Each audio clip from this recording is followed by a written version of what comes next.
The opinions expressed in the following programs are those of the participants and do not necessarily reflect those of Rogers nor Rogers TV. This program is brought to you by Ignite TV. Now you're in command. Visit Rogers.com for more details.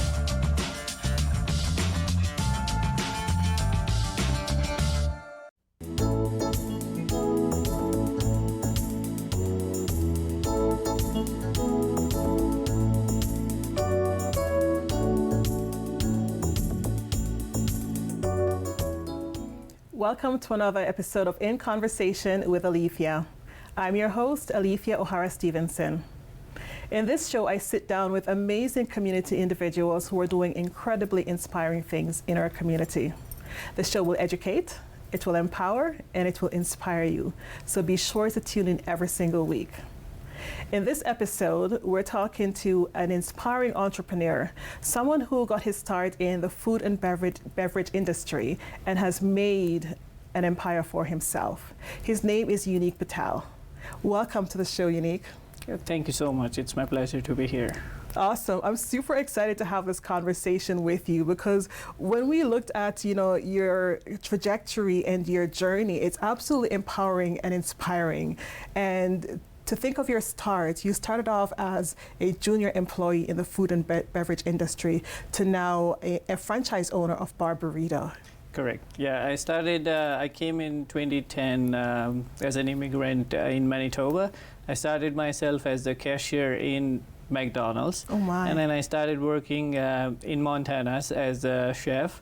I worked there for about 10 months and then started working with the same individual, had a private restaurant. That's where we develop all the menu and stuff. Worked there about a year. And then I moved to Ontario in 2011 and got a store, a Circle K store, in Port Elgin, Ontario. That's where I started my journey in Ontario. Worked there about a year. Then I got another store to the neighboring town in Caledon. I still have that store. It's a Circle K convenience store there. Then I got an opportunity in the same Circle K as an area manager, where I worked about 8 years as an area manager in Grey Bruce. Then I got an opportunity of opening a restaurant, Barburrito. I reached out to them. They were okay with it. Everything went fine, and then I opened up a restaurant, and here I am. Wow. That's all I can say. That's absolutely inspiring because here you are as an employee working for someone now to, being able to employ so many individuals right here in our community, right here in Dufferin County. Absolutely mind-blowing and inspiring. So kudos to you for having that vision and foresight to do all of that. Can you share with me, did you always have dreams and aspirations of being in the food and beverage industry, or did you have other ambitions growing up? Well, I studied hospitality from the very start. I tried computer science. It was not for me, so I quit after a year. And then I started studying in hospitality. Did my diploma back home in India, and then when I came, I got the opportunity to be in the food industry, and I just grabbed the opportunity. Worked with retail, so customer service was my one of my kind, or one of my thoughts to be in. So worked over there, and then into the food again. I was missing actually from retail to cooking food and all that stuff. So I love cooking and stuff. It's working great. That's cool. I'm going to come back on the cooking aspect of it because I want to know if you can cook. But I'm going to ask perhaps a very controversial question. And oftentimes right here in North America, in Canada, we hear the Indian community often say that their children should be lawyers, doctors, right? And so is that perception a reality? And if so, how were you able to navigate away from those traditional career fields into something that is still just as incredibly inspiring? Yes, that is correct actually. Like in our community, it's mostly whenever they are they're in the school, they push like, okay, study hard, study hard. One day you become a doctor, then you can enjoy your life or become a lawyer and all that. So I was pushed in the start, and then, but my family was mostly like, okay, do what you want to do. So after I quit computer science, I was like, hospitality, that's the one where I have to go. Okay. So they were all okay with it, and I did that. That's amazing. So hospitality was more your passion then? Correct. Hospitality was more of my passion. Being in customer service, I always go to different hotels and stuff. I see in the restaurants, the food, the front desk, and all that stuff. Big events like catering events and stuff. And I was like, how these guys are managing all this, and I just wanted to be a part of it. And when I study, I was able to see how they guys manage all these big events and stuff. So. That's awesome. I love that. And so in the food and beverage industry now, can you cook? Are you a chef as well? Yes, I cook. Yes. So even in Barbarito, we cook everything from scratch. Like there's nothing, no preservatives or anything. Like we just cook it right at the store and serve. Even at home we cook. Even if it's a big party, I can cook too. Oh, awesome, awesome. I love that. What's your favorite meal to cook? I cook Indian foods mostly, and then mostly like chicken, anything with the chicken and stuff, I can cook those. Okay, that's give me one Indian food recipe. Like cooking tandoori chicken. Okay. So you want to, should I give the full recipe? No, that's good. Yeah. So I've tried tandoori chicken. I've tried butter chicken. Butter chicken, of course. Yeah. There's something biryani. I've tried biryani as well. So I think those are probably the staples of most North American diets that we would adventure out into. Correct. Yeah. Biryani, it's amazing too. I cook it at home too. Okay. Between chicken and because my wife is a vegetarian, I cook veg biryani for her. My whole family likes it too. So whenever we get together, we have an event at least once or twice in summer where I'll be cooking a biryani for them. Amazing, amazing. Okay, so I know who to call. Yes, for sure, anytime. When I'm having my next party. So I want to touch on, so we talked about the food and beverage industry, but here you have been able to establish I'm going to call it an empire, right? The fact that you've been able to build a Circle K franchise and now Barbarito franchise. Did you have business acumen under your belt as well, or was it just something that came to you naturally? It's not natural. Like my father was a goldsmith back home, and then we had a courier company as well. So he was always in the business. So I've watched him doing great with the business part on his side. So I worked with him for a little bit as well. And then when I came here, like he was the one who found an opportunity for Circle K for me. And then once he said, I just made the decision to be in. Oh my gosh, that's amazing. So the entrepreneurial mindset has been in your family for quite some time, then from dad, and now passing on to you and hopefully to your children. Yes, he will actually. Amazing, that's what amazing. He to do. And I know you mentioned that you have a brother as well. Does he, is he the same entrepreneurial mindset, or is he branching out into different things? No, he is an entrepreneur as well. He owns he's under Circle K as well.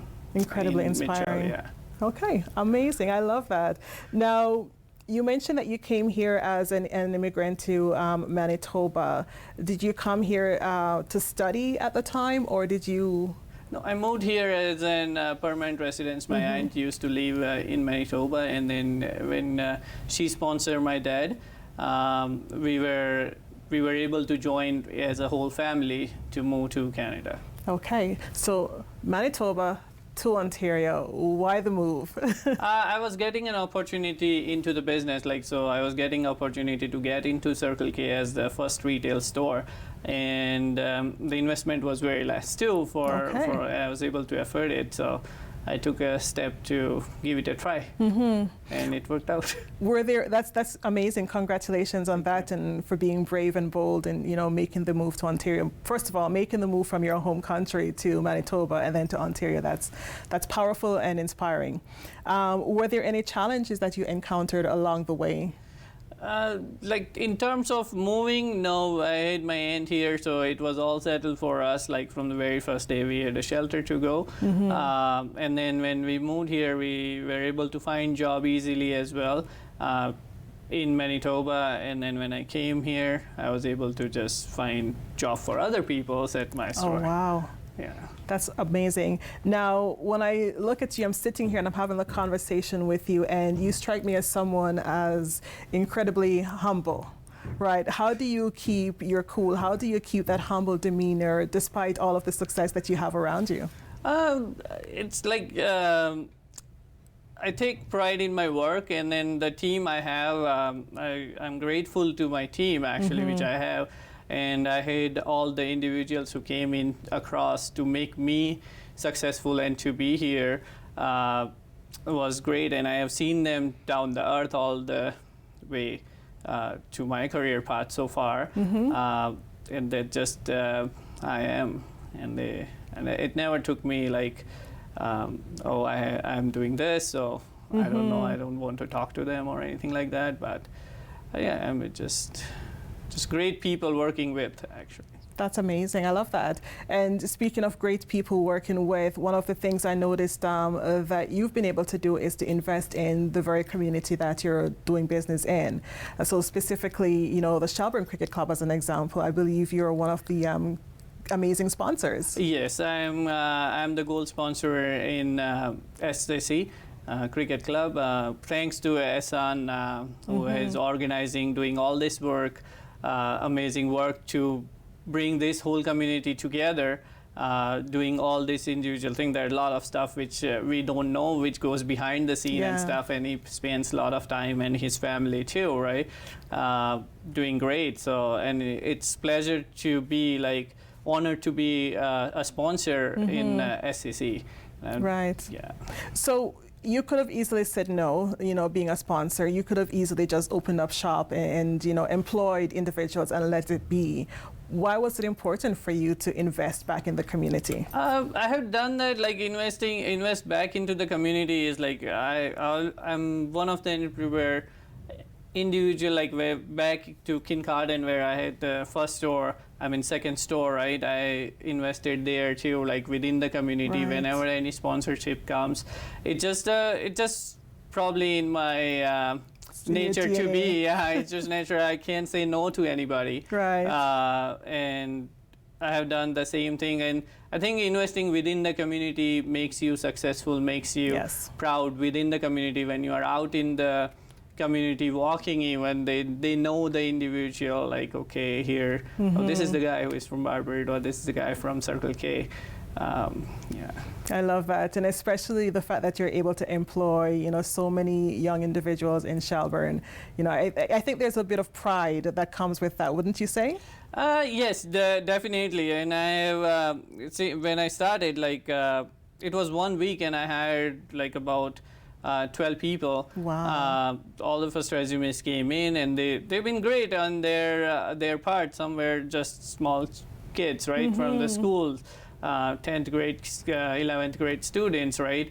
They don't know a lot of individual things like how it will work, but they have proven themselves so much. Worked with me, great actually, in everything I have asked for. Wow. And they have proven like great, and it's a great community to be in, and they will be successful one day. Whoever worked there and I know of. Awesome. I love that. Thank you so much. We're going to take a short break, and we're going to return shortly in conversation with Alethia and Unike Patel, talking about his amazing career journey from being an employee to being an employer. We'll be right back.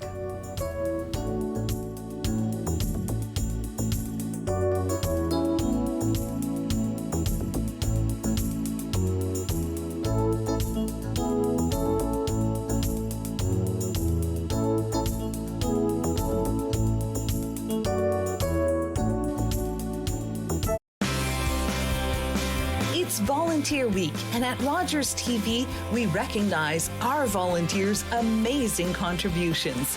While creating compelling local programming, Rogers TV volunteers learn new skills, share their experiences, and through their actions, support each other and build friendships, all while shining a spotlight on our local community. Thank you, Rogers TV volunteers, for your continued engagement. You're watching Rogers TV.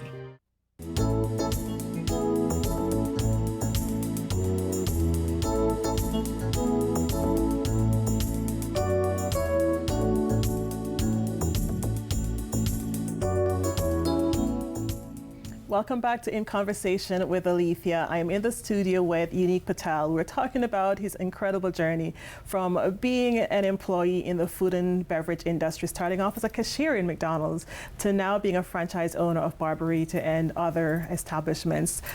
So, you have had an amazing career journey, and I'm going to jump right into this second part of this segment, just to touch on the fact that you've been able to build something that's incredible.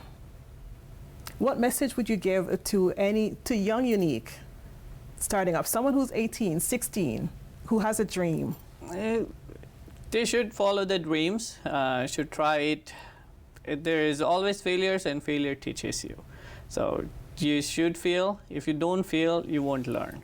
I like that. So I would say, like, to Junior Unike too, he will have to work hard. Mm-hmm. There's no easy way. I like that. No easy way. There's no shortcuts, but hard work. Yes, there's no shortcuts. There is hard work, and hard work always pays off. I like that. Yeah. Now, you also have a strong support of community members, community and family around you. Can you share a little bit about how that has shaped you to be the man that you are today? With the community and stuff, like the people who I worked with when I was like an area manager too, right? I'd name some of them, like Paula Taylor, Ryan Bedford, my dad. Never hold me back for doing anything. Whatever I have tried, give it a try, and if it works out, it works out. If not, just go back to square one and start again and learn from the mistake what you have did. I'd say with the same community, like to the community or the staff who I've worked with, right? Never be afraid of doing anything. Like, I'm always with my employees too. I always share that, I might be doing something wrong. Just reach out, just tell me that, oh, you are doing it wrong, or find me, here is the easy way you can do it. I'm ready to learn any day.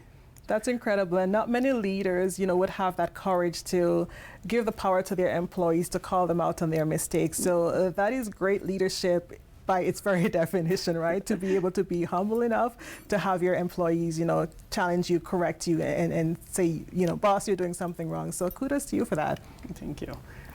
Now, we also touched on the fact that, you've been a gold sponsor for cricket. I have to ask, do you play cricket? I do. Okay. I do play cricket as well, yes.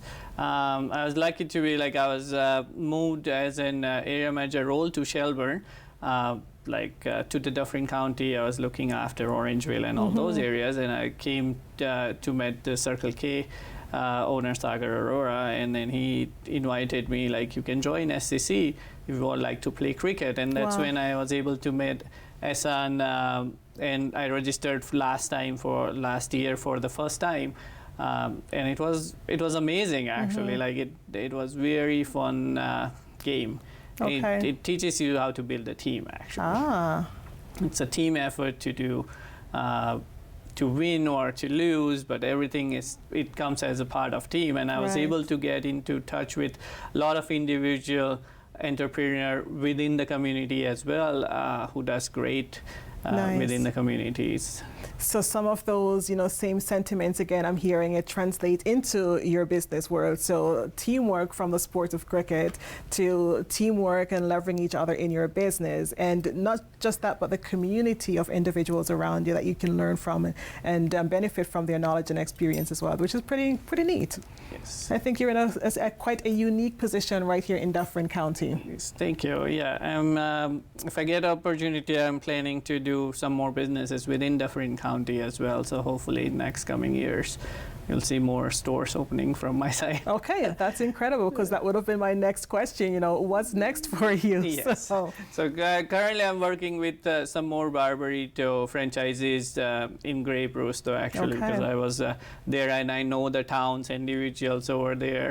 I'm opening few stores in Grey Bruce County this year. And then when I get opportunity, probably next year, I'll be going back to Dufferin County again too. Nice. Okay, I love that. I love the investment in our community, and I love the fact that you also, as a leader, you're demonstrating the importance of balance, right? Yes, you're working hard, but you're also taking time out for sport and recreation and to take care of you. Yes, for sure. Work never ends to me, and when I'm working, just focus on the work, get it done. Get it completed, and sometimes you have to leave it for yourself, for your own time to spend with family, to friends, and social gatherings and stuff. That's where you grow more, I would say, because you learn from different people, different things, which brings your ideas more shape and to implement what you want to do next. Nice, I like that. Now, you mentioned your family. How invested or involved are they with your franchise establishment?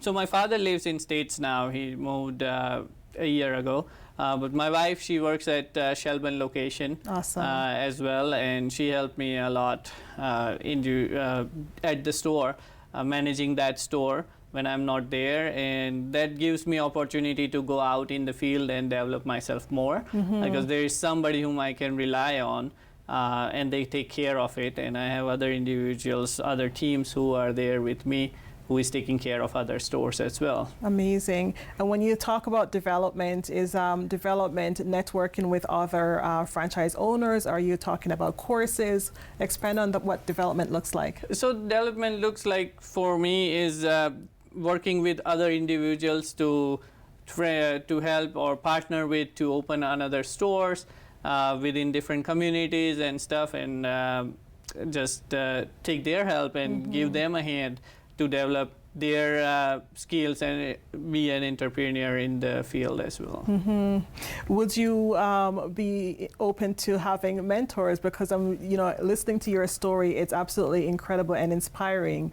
And I think so many people would benefit from, just even your life lessons. Is that something that you would be interested in doing, having a mentor? For sure. Yeah, I mean, to give suggestions, to give ideas out, listen to the ideas of different people. Will also empower me, teaches me, and together we develop. Again, back to the team, like individual cannot do a great job. Like, you have to have a team who can help you to develop yourself in your business to grow more and more. I like that. Now, we're coming towards the end of the show, and I already asked you what you would say to young Unike. What would you say you would love to see of yourself in the next 15 years? So 15 years ahead from now. As opportunity goes, I won't stop working hard. I will work hard and develop more and more, and invest within the community, develop individuals within the community to grow, to give them opportunity where they can, and I will invest more into the community to develop the whole community up. Okay. Now, Circle K, we have food and beverage. Are there other entrepreneurial endeavors that you would love to explore? I think basically food is my go-to. I'll develop more in the food because I like it, and I know things about the food and stuff which I want to develop. But if there is other opportunities, I'll for sure take a risk and do it and see how things are. If it works out, works out. If not, then food is still there. Yeah. Okay. I like that. That's good. Now, one of the things that's always top of mind for the food and beverage industry is having ready supply of fresh food. Has that ever been a challenge, especially throughout the pandemic? Lots of restaurants were struggling, and I know you opened since the pandemic, but is that something that has been a challenge, just having readily available fresh supply of food and produce? And if so, how were you able to overcome?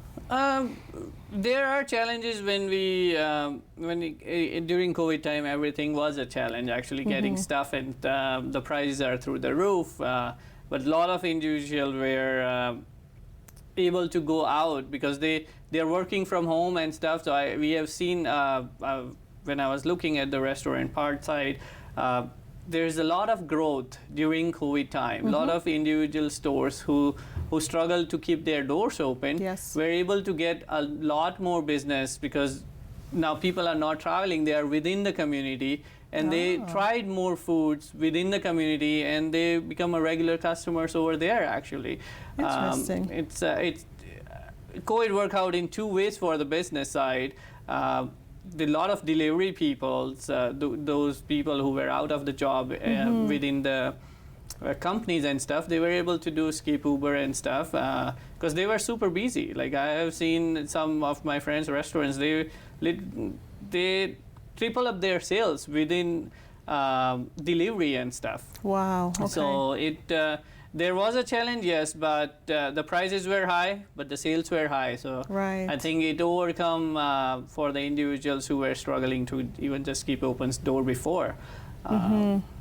That's incredible to hear, because oftentimes you don't hear the other side of the story. You know, we often hear that restaurants in particular struggled a lot, but here we have, you know, small business owners or restaurateurs who were benefiting from the pandemic just from a sheer local community perspective. So that's pretty neat to hear. Thanks for sharing that. I mean, yes, because people like, let's say people are Orangeville traveling to downtown, right? They used to grab their lunch in downtown, so those guys were busy, but the restaurants within Orangeville, they were struggling to have their sales. But when people just started staying in Orangeville, those restaurants got a boost in their sales, actually. Okay. I think that worked out for the small business owners within the small communities, actually. Yeah, so, you know, again, you know, when our leaders were, you know, pushing, you know, shop local, you know, this is a perfect example, you know, that shop local worked. Yes, correct. And I mean, those individuals who develops their own restaurants and stuff within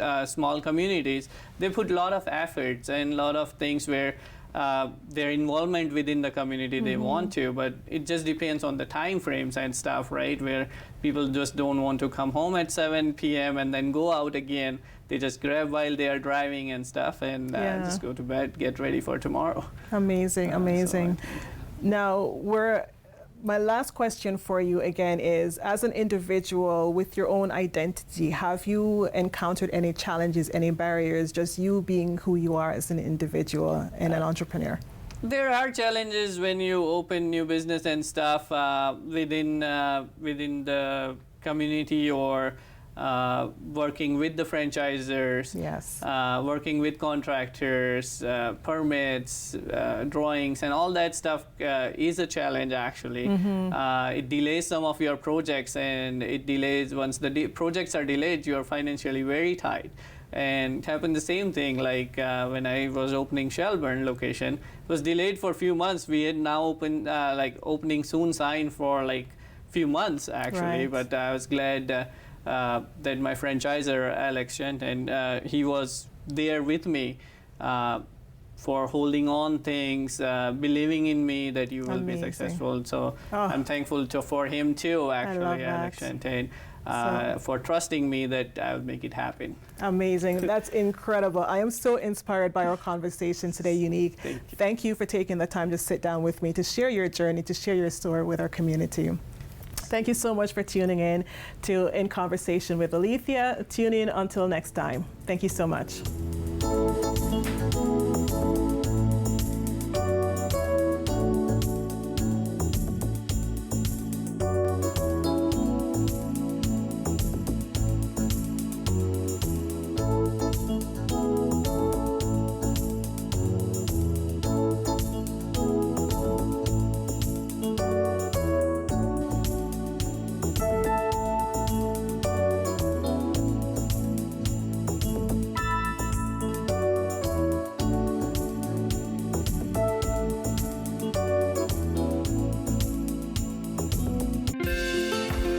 Call the Rogers TV viewer response line, email us, or connect with us on social media.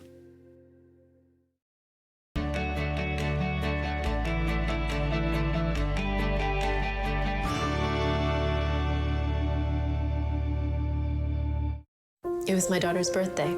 She was blowing out the candles on our cake when we heard coming from the TV. So we stopped and listened.